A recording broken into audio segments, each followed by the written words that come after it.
আমের মৌসুম এলেই ঘরে ঘরে ঝটপট নানা রকম আচার তৈরি করে রাখার একটা ধুম পড়ে যায়।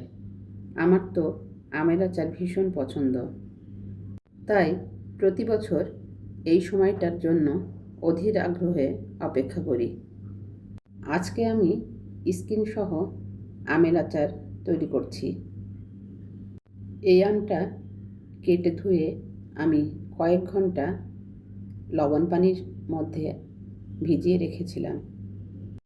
এতে করে আমের কষটা বের হয়ে যায় আর লবণ প্রিজারভেটিভের কাজ করে, আর আচারটাও সহজে নষ্ট হয় না। রসুন, শুকনো মরিচ আর পাঁচফোড়ন দিয়ে আমি প্রথমেই ফোড়নটা দিয়েছি, তারপর কেটে রাখা আমগুলো দিয়েছি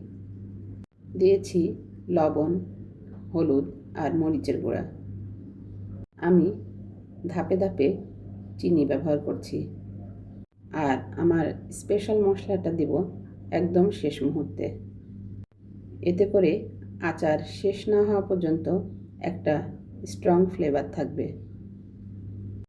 ঘরে যদি আমের আচার রেডি থাকে তাহলে অনেক সুবিধা হয়।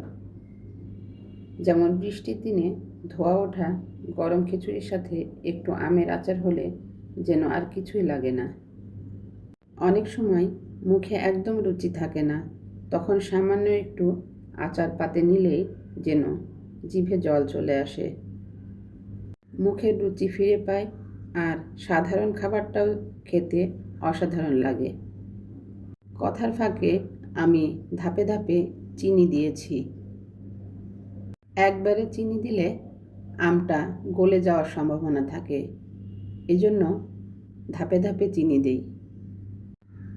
আমি এখানে বিট লবণ ব্যবহার করেছি, এতে করে আচারে একটা আলাদা স্বাদ, ফ্লেভার পাওয়া যায়। আমি চেখে দেখেছি চিনিটা একটু কম হয়েছিল, এজন্য আবার সামান্য চিনি দিয়েছি।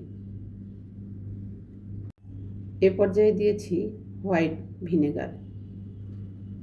ঘরে আচার থাকলে যেহেতু এত সুবিধা, তাই আপনাদের সাথে শেয়ার করছি আমার খুব পছন্দের স্কিন সহ আমের আচার রেসিপি। আমার আচার কিন্তু প্রায় হয়ে এসেছে।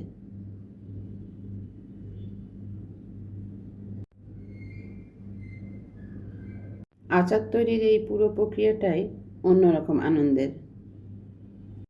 আমি আরও কিছুটা মশলার গুঁড়া দিয়েছি।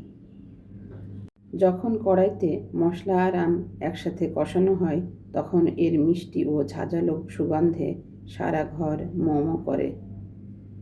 এই ঘ্রাণটাই যেন জানান দেয় যে রান্নাঘরে বিশেষ কিছু তৈরি হচ্ছে। স্কিন সহ আমের আচার দেখতে যেমন সুন্দর হয়, খেতেও কিন্তু ততটাই চমৎকার লাগে।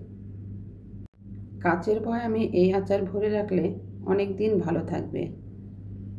কথায় কথায় আমের আচার কিন্তু একদম তৈরি। এর রং আর টেক্সচারটা জাস্ট অসাধারণ। আশা করি আমার আজকের এই আচারের গল্প আর রেসিপি আপনাদের ভালো লেগেছে। যদি আপনাদের রেসিপিটা ভালো লাগে তাহলে অবশ্যই কমেন্টস করে আমাকে জানাবেন। সবাই ভালো থাকবেন।